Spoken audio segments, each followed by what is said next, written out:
판때기가 진짜 많이 컸네.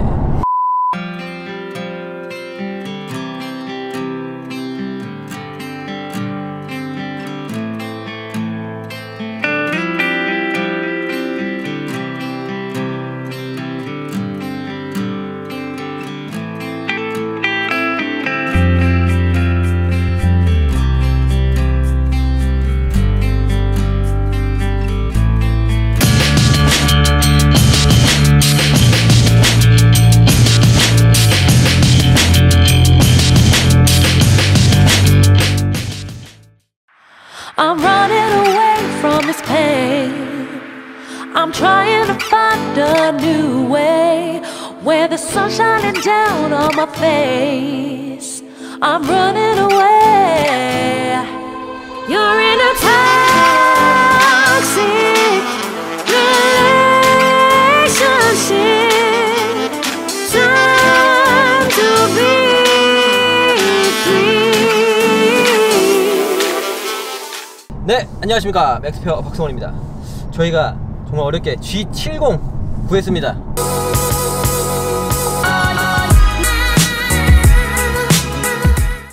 너무 감사하게도 저희 오너분께서 연락을 먼저 주셔가지고 G70을 구했고요. 지금 현재 타고 있는 차량 같은 경우는 2.0 터보 후륜구동 모델의 LSD에 브렘보까지 싹 다 들어간 저희가 딱 원하던 모델을 얻을 수 있었습니다. 너무 감사드리고요. 윤 감독도 왜 이렇게 오랜만이지? 윤 감독 왜 이렇게 오랜만이지? 감독 아니고 이제 이사인가? 윤 감독이 저번에 EQ900 할 때 회사에서 야근이 심해갖고 나오지 못했었는데 이번 G70에는 또 함께하게 됐습니다. 좀 잘 나와요 좀. 저요?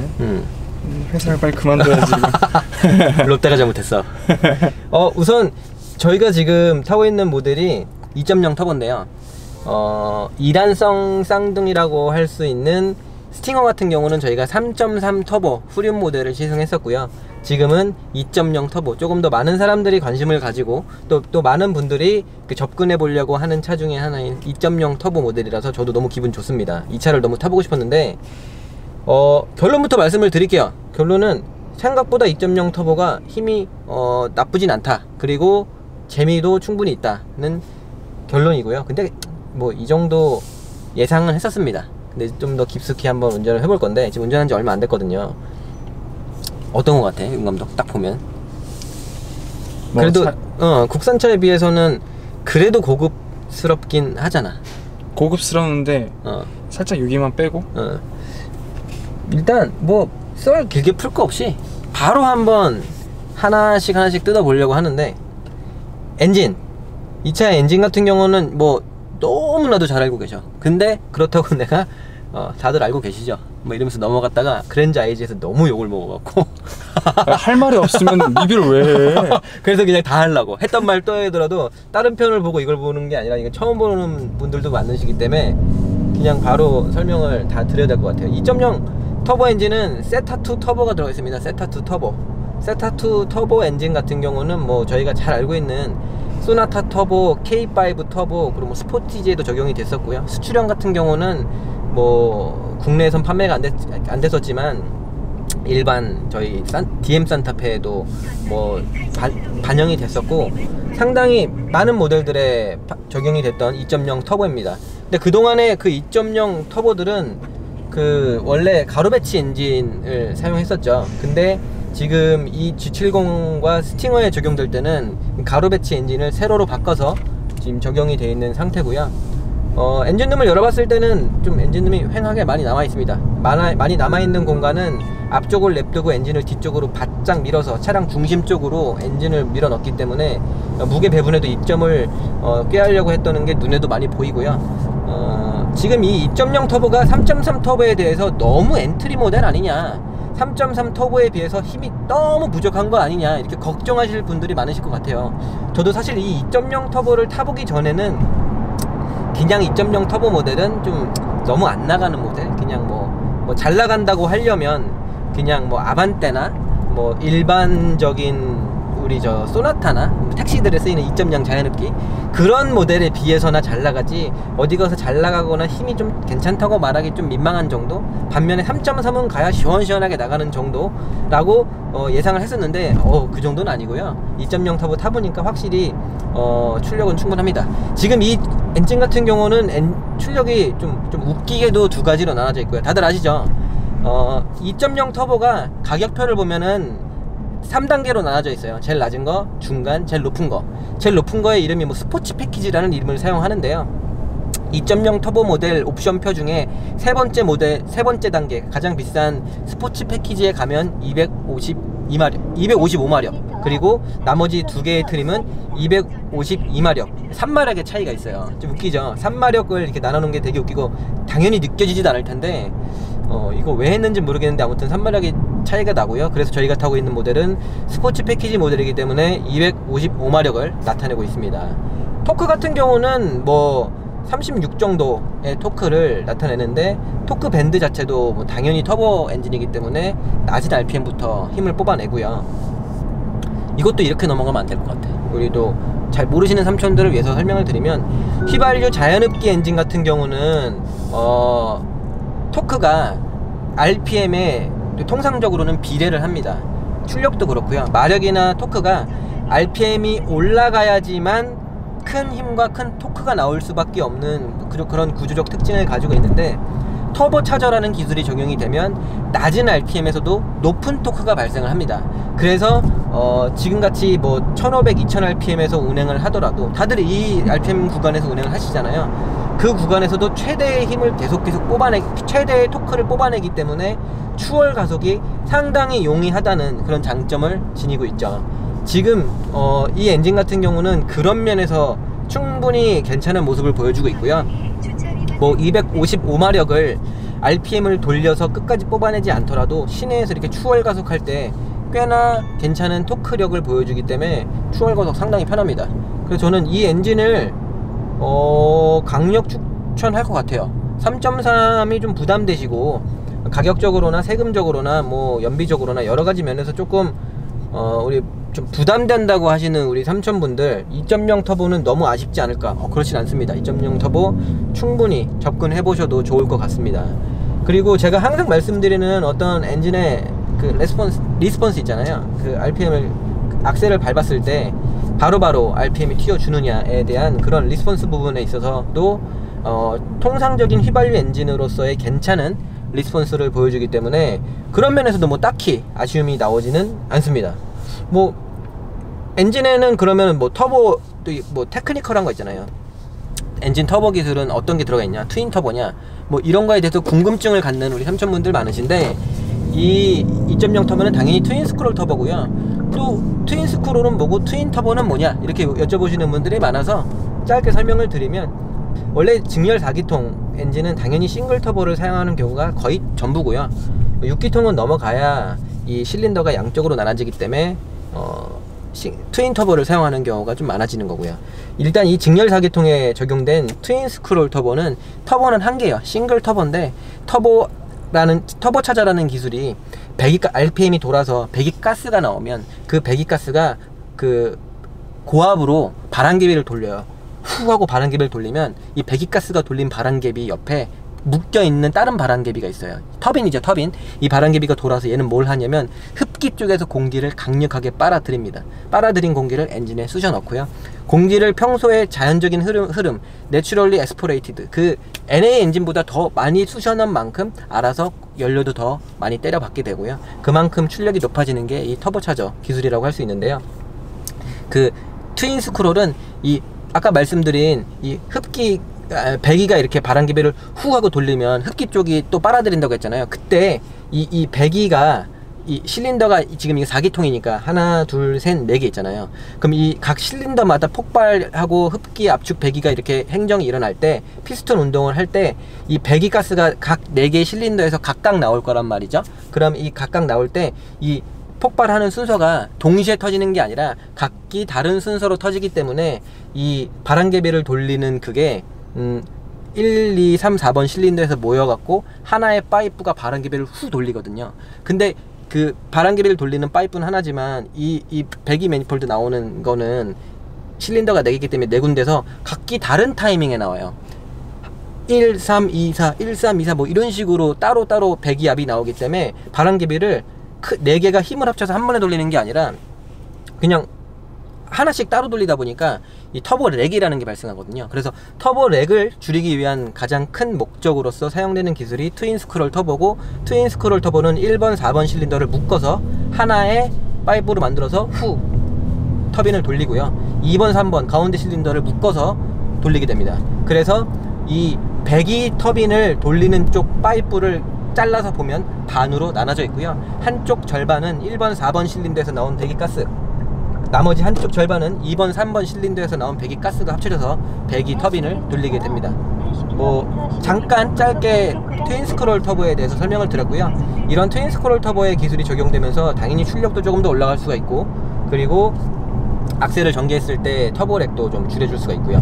그래서 지금 이 현대 기아에 적용되는 2.0 TGDI 세타2 엔진 같은 경우는 터보렉이 생각보다는 별로 없습니다. 뭐 굉장히 다이나믹한 가감속 운전을 할 때는 당연히 터보렉이 느껴지겠지만, 일반적으로 쏘는 상황, 그리고 가감속이 많이 이루어지지 않는 노멀한 상황에서는 터보렉이 많이 느껴지진 않습니다. 또 그만큼 특징이라고 한다면 꽤나 자연 흡기에 가까운 그런 모습을 보여주고요. 그런 이유 중에 하나는 당연히 국내 소비자들이 이게 저속에서는, 그러니까 부스트압이 떨어졌을 때는 좀 힘이 딸리다가 부스트가 터질 때 갑자기 밀어주거나 이러면 이런 운전 성향 자체를 좀 싫어하고, 그리고 이 차는 또 고급을 지향하는 제네시스 모델이고 하다 보니까 가능하면은 세팅 자체를 자연흡기에 가깝게 하기 위해 노력을 했다는 게 느껴집니다. 그래서 그런 결과로 실제로 운행을 해보면 터보차라기보다는 그냥 적당히 힘이 센 그냥 세단 같다는 느낌이 들기 때문에 NA와는 분명히 다른 맛이긴 하지만, 그렇다고 해서 뭐 과격한 터보차저의 느낌이 마구마구 느껴지는 뭐 그런 건 아니라서 저는 마음에 듭니다. 이 차에도 잘 어울린다고 생각이 되고요. 엔진에 있어서 연비 같은 거, 지금 이 차 같은 경우는 복합 연비가 후륜 구동 모델이라서 10.7인가? 뭐 제네시스 2.0 터보 모델 중에는 당연히 가장 좋은 연비를 보여주는 모델인데, 나 질문 하나 있어. 네. 연비가 말도 안 해 막 치고 들어오네. 얘기해봐요. 후륜이라서 10점 몇이라고 하는데, 네. 전륜일 때랑 후륜일 때랑 아니 전륜일 때가 아니라 이 모델은 후륜 구동하고 저 사륜 구동하고 선택이 가능하니까 사륜을 넣으면 당연히 연비가 떨어지고. 난 그걸 몰랐어요. 전륜보다 후륜이 연비가 별로 안 좋아요. 전륜하고 후륜? 비교한다면 굳이 따지자면 당연히 전륜이 연비가 좋지. 기계적으로는. 그건 그냥 공학적으로는 당연히. 왜냐면 전륜 구동 같은 경우는 엔진이 있으면 바로 옆에 뭐가 붙어 있어? 미션이 붙어 있지. 옆구리에. 그리고 그 옆구리에서 미션이 바로 뭘 돌려? 바퀴를 돌리지. 후륜은 엔진이 있고, 엔진 바로 뒤에, 옆이 아니라 뒤에 미션이 붙어 있고, 그 미션에서 나온 동력이 어디로 가지? 뒤로 가니까 프로펠러 샤프트를 돌려갖고 드라이브 샤프트를 돌린 다음에 후륜으로 가잖아. 그럼 드라이브 샤프트 그 묵직한 무거운 쇳덩이는 누가 돌려? 엔진 돌려야지. 손실이지. 굳이 따지면 그렇지만 전륜 구동 디젤보다 후륜 구동 디젤이 좋은 경우도 허다하죠. 그건 왜 그러냐면 전륜 구동 디젤은 어느 차가 많아? 국산차. 후륜 구동 디젤은 누가 많아? 뭐 BM 같은 애들.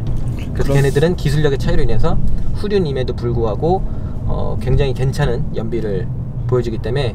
근데 하지만 공학적으로나 이렇게 따졌을 때는 당연히 전륜이 연비가 좋냐 후륜이 좋냐 했을 때는 당연히 전륜이 연비가 좋습니다. 그러면은 말도 안 되는 스포츠카들 보면 엔진 뒤에 있잖아요. 그러면은 얘네들은 보통 후륜 많이 쓰니까 오히려 더 나은 건가? 전륜일 때보다? 전륜이란다. 엔진이 앞에 있는 것보다 뒤에 있을 때. 그 뒤에 있는 게 아니고 가운데 있는 거예요. 가운데 있어요? 그걸 우리가 미드십이라고 하지. 그래서 구동 방식을 MR, 미드십, 엔진의 위치. 앞에 알파벳은 이것도 한번 말씀을 드릴까? 이거 너무 길어지나 이러면? 그 왜 FF다, FR이다 이런 게 뭐냐면, 앞에 있는 알파벳은 그 엔진의 위치를 뜻합니다. F는 맞아. 프론트, R은 리어, M은 미드십. 그리고 뒤에 있는 알파벳은 구동의 방식을 뜻합니다. 전륜. F가 있으면 뭐 프론트 휠 드라이브, 리어 휠 드라이브 이런 식으로 나타내기 때문에 국산차 중에 대부분은 당연히 FF고요. 이런 제네시스나 에쿠스 뭐 이런 차들은 그리고 대다수의 수입차들은 FR 방식이고요.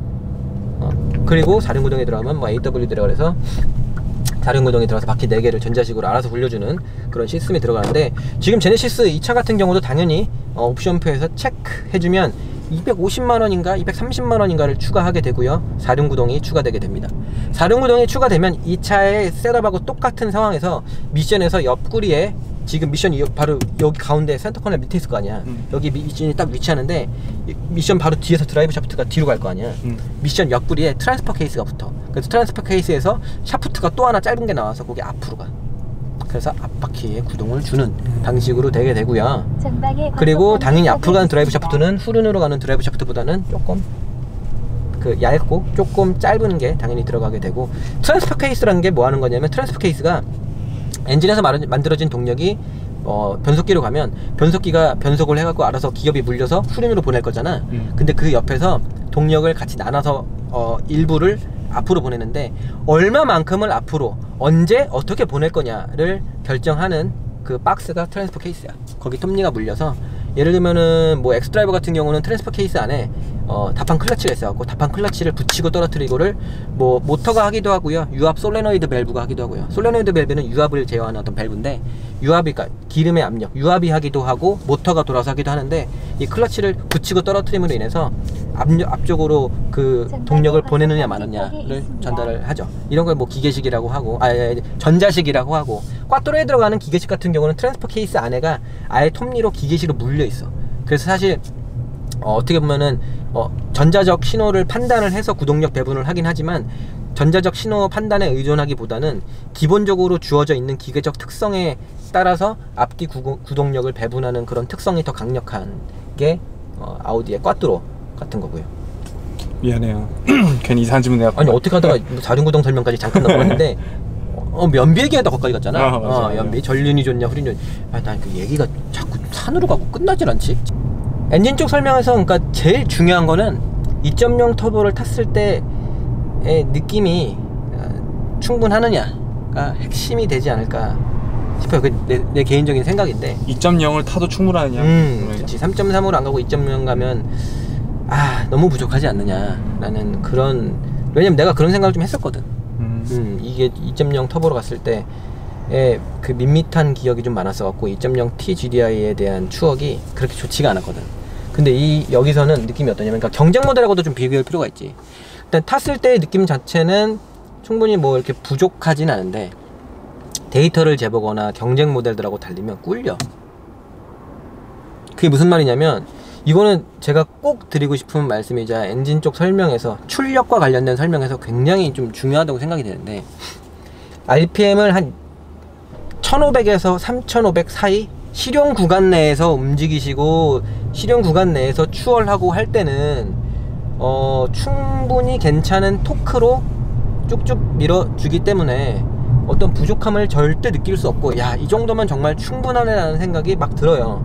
근데 이거를 그 충분하게 3500 밑에서 이렇게 왔다 갔다 하다가 악셀을 조지면 RPM이 6500까지 갈 거 아니야. 근데 그때 밀어주는 느낌이 생각만큼 세지가 않아. 255마력이라고 하기에는 좀 부족한 느낌이야. 약간 고RPM 운동할 때는? 물론 일반 우리 뭐 길에 널려있는 산타페, 스포티지, 뭐 기껏해야 2.4 저 그랜저 뭐 이런 거랑 비교했을 땐 당연히 경쾌하고 충분한 출력을 보여주지만 255마력을 생각했을 때, 그리고 1400부터 4000까지 넓은 영역에서 터지는 36 토크를 생각했을 때는 악셀을 조졌을 때 오는 느낌은 그렇게 강하지가 않다는 거. 그거는 어떤 차가 그러냐면 디젤이 그래. 물론 이 차가 디젤만큼 그렇다는 건 아니야. 하지만 디젤이 보면은 왜 530D나 550D 같은 출력이 상당히 높은 디젤들이 2000rpm 전후에서 이 추월 가속할 때 정말 지려. 순간 이동해. 막 60토크, 70토크 이러니까 550D 있지. BMW F10 버전 M550D 같은 거 악셀 좀만 밟으면 시내에서 RPM 2500인데 쫙 붙어. 야, 2500인데 이래? 그럼 풀악셀 치면 안 변해. 풀악셀 쳐도 그래. 근데 이제 뭐 극단적인 비교로서 디젤이 그렇긴 한데, 이게 디젤만큼 그 정도라는 건 아니지만 휘발유기 때문에 풀악셀을 조졌을 때 6000까지 가면은 마력으로 쭉쭉 밀어주는 느낌이 있기는 하지만 255마력을 생각했을 때는 조금 아쉬움이 있고요. 더욱이 더 큰 아쉬움은 경쟁 모델들하고 비교를 했을 때는 조금 더 큰 아쉬움이 나오는 건 사실입니다. 그 부분에서는 너무 아쉽고. 경쟁 모델은 뭔데요? 경쟁 모델이 정확하게 우리가 시승했던 ATS 캐딜락 ATS 272마력짜리하고 BMW 330i, 328i가 엔진을 오픈 데크 블럭에서 클로즈 데크 블럭으로 완전히 바꾸고 나온 330i. 저 앞에 CTS 간다. 안녕. 저기에 들어가는 저 엔진, 저 2.0 터보 엔진하고 여기 들어가 있는 요 엔진, 그리고 330i 같은 경우는 252마력을 나타내게 됩니다. 그래서 252마력을 나타내는 330i, 그리고 255마력을 나타내고 있는 요 제네시스 G70 2.0 터보, 그리고 캐딜락 ATS랑 완전히 경쟁하게 되는데, 그런 경쟁 모델들은 느낌이 상당히 경쾌하고 쭉 밀어줬을 때 야, 2.0 터보가 이 정도면 정말 충분히 재밌구나를 느낄 정도로 쭉쭉 밀어주는데, 그 마력변에서 단순히 ATS하고 이거하고 약 20마력 차이라고 하기에는 실제 달리기 격차가 너무 커. 너 무게가 많이 나서 그런 거 아니야? 무게가 똑같아. 똑같아? 심지어 얘가 절대 무겁지 않아. 지금 이 2.0 터보의 공차 중량 같은 경우는 1595kg인가 그래. 얘 1660 보는데? 아니야, 너가 후륜, 저거 사륜 봤을 거야. 아, 사륜? 후륜 같은 경우는 1595, 그러니까 1600이야. 그러면 330i는 1600이야. ATS는 조금 더 가벼워. 도찐 개찐으로 1600km 때문에 1600km에 포진하고 있는데, 그럼 여기서 잠깐 이 차로서 요 크기의 요 경쟁 모델들하고 비교했을 때 요 엔진 2.0 터보 들어간 거 있어서 1.6은 적당하느냐? 나쁘진 않아. 1.6이면 적당해. 나는 혹시라도 1.7 찍을까봐 걱정했거든. 1.6 정도면 그래도 운동 성능을 크게 해치지 않고 재미를 유지할 수 있기 때문에 1.6 정도면 충분히 괜찮습니다. 몸무게, 공차 중량 면에서는 G70 2.0 터보 후륜고동 모델이 경쟁 모델들 대비해서 나쁘지 않다는 거. 물론 욕심은 조금 있지. 후발주자고 인지도도 떨어지고. 한국에서나 3시리즈랑 얘랑 존나 비교하지. 해외 가봐. 너 지난번에 업로드 올라간 EQ900 있잖아. 한국에서 누구랑 비교해? 7시리즈 S클래스랑 비교하지. 전세계 어디서 그거 비교할 것 같아? 네? 뭐야? 그게 뭔데요? 헌다이가 프리미엄 브랜드를 만들었다고요? 헌다이가? 도요타 말고요? 현대요? 일본차? 뭐 이런단 말이야. 근데 그게 EQ900이 전 세계에서, 이 지구상에서 유일하게 BMW 7시리즈하고 S클래스랑 비교하는 나라 한국밖에 없어. 그러니까 이것도 똑같지. 후발주자잖아. 노하우도 부족하고 재미나 여러가지 면에서 아직은 부족하기 때문에 경쟁 모델들하고 좀 더 이 엔트리급에서 3시리즈를 타겟으로 나왔다고 한다면 몸무게를 한 50kg 정도 좀 줄여줬으면 어땠을까는 아쉬움이 좀 났긴 하지만, 근데 뭐 1600 정도면 충분합니다. 근데 그 경쟁 모델이 ATS랑 3시리즈 말고도 아우디도 있잖아요. 뭐 C클래스도 있고 A4인데 A4는 장난치다가 찐빠 먹어갖고 저기 지금 정확당에 가서 못 나와. 안녕. 길에서 본 적 있어요? 신형? 나 지금까지 한 번인가 두 번 봤어. 뭐 배기가스 문제, 여러가지 문제로 인해서 지금 좀 판매가 안 되고 있기 때문에 A4는 일단 안녕하고, C클래스도 뭐 경쟁 모델인데, 뭐 C클은 뭐 그 독자적인 운동 성능도 충분히 괜찮지만 독자적인 아이덴티티, 차는 벤츠다, 그게 있으니까 일단 걔 빼놓고. 렉서스. 저는 렉서스 IS 있는데 그렇게 다 비교하면 비교할 게 너무 많잖아. 그러니까 그냥 딱 타겟으로 저는 3시리즈랑 ATS랑 주력으로 좀 비교를 해볼게요. 그래서 엔진 출력적인 면에서 봤을 때 경쟁 모델들 대비 조금 아쉽다는 거. 근데 물론 그 차들하고 직접 달려보지 않거나 그냥 적당히 악셀만 밟고서 시내에서 달리기에는 충분히 두둑한 토크를 낮은 RPM부터 보여주기 때문에 그런 면에서는 잘 해내고 있습니다. 근데 뭐 이 정도 차급이면 뭐 그 정도는 다 해내니까. 근데 ATS나 330i 같은 경우는 너무 괜찮거든. 경쾌하게 나가거든 진짜. 그래서 이것도 그 차들하고 비교해서 한 3000rpm 밑에서 이렇게 추월 이렇게 쓱쓱 악셀 한 반만 밟아서 해보면 비슷해. 야, 이 정도면 2.0 타보면은 ATS랑 비슷하구나. 그러고서 ATS가 악셀을 빡 밟아서 왱 돌리고 튀어나가. 나도 달렸거든. 못 따라가는 거지. 안녕. 그러면 이제 사람들이 이제 ATS가 20마력 높으니까 그러겠지. 몸무게는 더 가볍고. 330은 어쩔 건데. 330한테 백점 당해. 330i가 느낌으로 보면 경쾌한 게 전부인 것 같지만 직접 달려보면 진짜 빨라. 330i 진짜 빨라. 내가 330i가 VI, 그러니까 2세대 에쿠스 3.8하고 달려봤는데 그냥 찢어버리더라고. 334마력짜리 380 엔진 들어간, 무겁긴 하지만 그냥 찢어버려. 330i는 뭐 가속적인 면에서 정말 경쾌하고 괜찮은 모습을 보여주기 때문에 경쟁 모델들하고 싸우기에 이 2.0 세타2 엔진을 갖고 올 때는 조금 더 선봐서 캐딜락처럼 조금 더 쥐어짜면 어땠을까?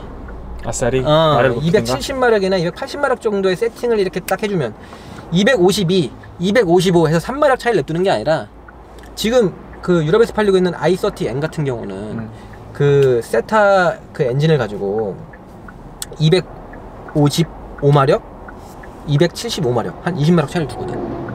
두 개의 선택이 달라. 이것도 그렇게 해줬으면은 선택권도 넓어지고 그런 경쟁 모델과 비교해서 조금 부족했던 그런 부분들을 좀 더 커버할 수 있었을 텐데, 한 가지 단일 라인업으로 엔진을 조졌다는 거는 조금 저 개인적으로 봤을 때는 좀 아쉬운 부분입니다.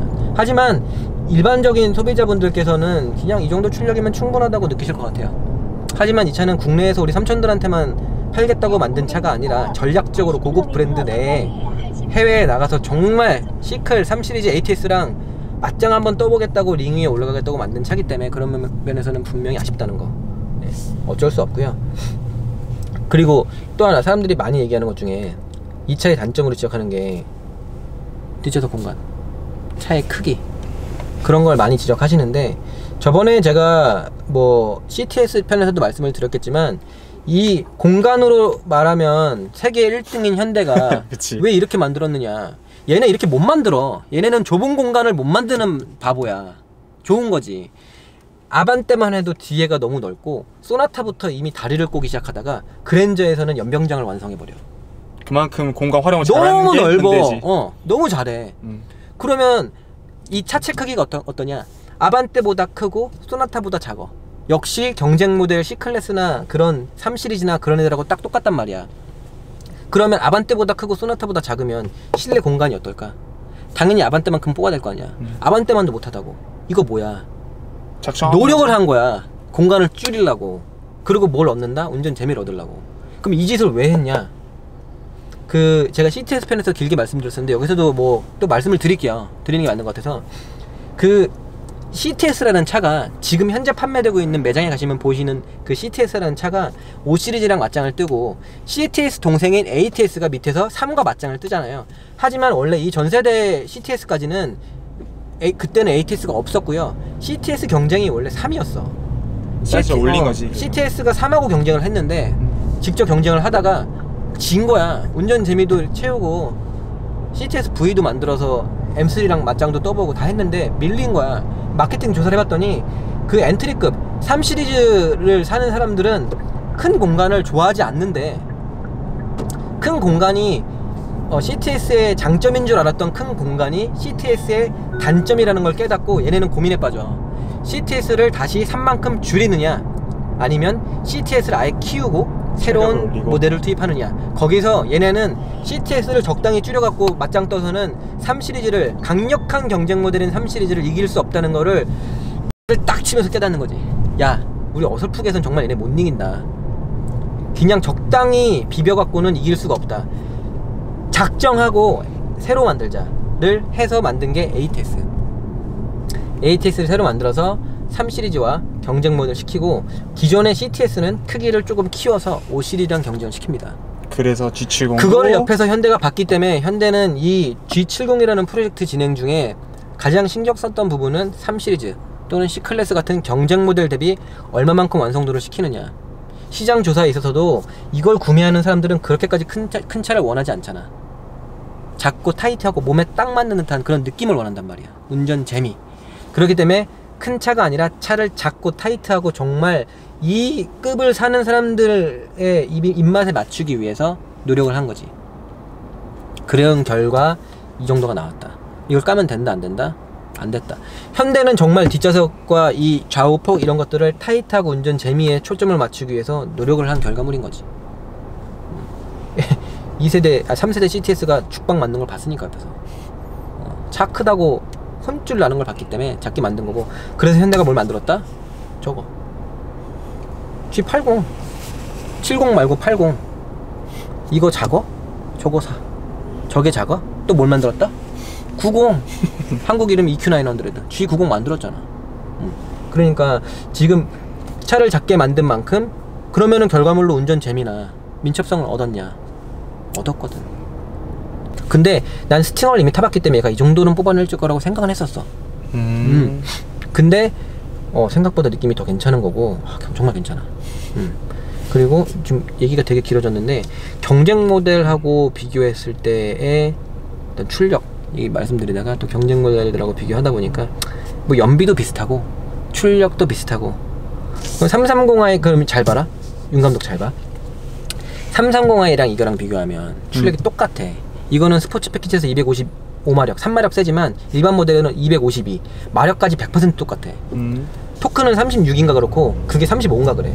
토크도 1인가 2바퀴 차이가 안 나. 거의 똑같아. 오히려 그 조금이 3 시리즈가 낮아. 출력은 똑같고 토크는 3이 낮아. 몸무게는 똑같아. 달리기가 훨씬 느려 이게. 그럼 그걸 누가 잘못한 거야? 둘 중에 하나. 첫 번째 아니지. 첫 번째 엔진 수치가 뻥이야. 뻥마력. 두 번째 미션이 다 까먹어. 정확히 둘 중에 하나야. 뭘까? 미션이 까먹은 거지. 근데 맞춘 거잖아. 왜 아니라 그래? 너무 하시네. 나 맞췄는데. 아무튼 그러니까 이 미션의 효율적인 면에서 그러니까 부드러움 나쁘지 않고요. 뭐 이런 거 다 괜찮지만 그런 가속 성능을 봤을 때 경쟁 모델하고 비교하면 그 예전에 나온 그 ZF8단하고 비교해서 동력 손실 면에서는 좀 아쉽다 라는 거. 뭐 그래서 엔진 쪽을 결론을 내면 일반 우리 삼촌분들께서 두둑한 토크를 이용하기에는 충분히 괜찮은 출력이지만 경쟁 모델들하고 비교해서 RPM을 6000까지 쥐어짜면서 달렸을 때는 쭉쭉 벌어지는 아쉬운 출력이다. 결론적으로 엔진의 어떤 리스폰스도 빠르고 다 괜찮지만 저는 별점을 여기 별점만 매기는 거 맞들렸네. 엔진 별점 내 생각에는 몇 개 만점? 몇 개 만점인데? 5개 만점. 5개 만점? 5개 만점에 3개 반? 짜게 줄 수밖에 없어. 엔진 자체가 문제가 있다는 게 아니야. 기존에 있던 세타2 엔진의 그런 문제도 얘는 뭐 개선을 했다고 하고 보증기간도 뭐 5년 10만원으로 충분하니까. 근데 출력에 있어서 뭐 몸무게 똑같이 8단이고 뭐 출력 다 똑같은데 미션에서 그렇게 까먹어서 달려나가는 데 있어서 좀 아까우니까 그런 면에서 경쾌함 이런 거에서 조금 떨어지기 때문에 경쟁 모델 대비 떨어지기 때문에 차만 놓고 봤을 땐 충분하지만 이미 옛날에 나온 경쟁 모델들이 얘보다 뛰어나. 그래서 3개 반 좀 짜게 준다. 지금 G70에는 전 라인업에 8단 후륜 기반 8단 미션이 적용이 되어 있습니다. 저희 리뷰에서만 해도 벌써 3번째고요. 뭐 스팅어 때도 3.3 터보도 이 미션이었고 그리고 EQ900도 똑같은 미션이고 지금 이 미션만 해도 3번째고 그리고 저희 가족 중에도 지금 이 똑같은 후륜 기반 8단을 타시는 분이 있어서 제가 한 벌써 10만 킬로 정도의 경험이 있는 익숙한 미션인데 지금 이 후륜 기반 8단 미션 같은 경우에는 우리 삼촌분들 다들 아시겠지만 운전 재미나 빠른 변속보다는 편안함에 치중된 미션이라서 EQ900 같은 회장님 차 또는 G80 같은 차에 있어서는 좀 괜찮은 미션이다라고 평을 하겠지만 이런 G70에 있어서는 경쟁 모델 대비 조금 아쉬운 모습을 보여주기 때문에 조금 더 타이트하게 세팅을 했으면 어땠을까 하는 아쉬움이 조금은 남습니다. 지금 이 후륜 기반 8단 미션 같은 경우는 어떤 강력한 변속 스피드나 D모드에 넣고 가감속을 했을 때 알아서 막 바꿔주는 그런 운전 재미와는 거리가 조금은 있지만 그래도 좀 예전에 비해서 초창기의 8단에 비해서 좀 개선이 됐다고 하면 변속 속도가 그래도 좀 봐줄만 하다는 거. CTS에 들어갔던 그리고 지금 ATS에 적용되고 있는 8단 미션 같은 경우는 그때 우리 찍었었잖아요. 요거 업, 다운 이거 찍었었잖아. 그때 그게 좀 느렸었거든. 변속이 기억나죠? 업 하면은 바뀌고 다운하면 좀 이따 바뀌고 한 템포씩 늦게 바뀌는 그런 특성을 가지고 있었는데 다운하면 덜컥 잘 봐. 업 변속 다운 변속 업. 네. 지금 이 G70에 들어가 있는 미션은 절대 빠르진 않지만 이 정도면 그래도 괜찮다고 생각합니다. 잘 봐. 업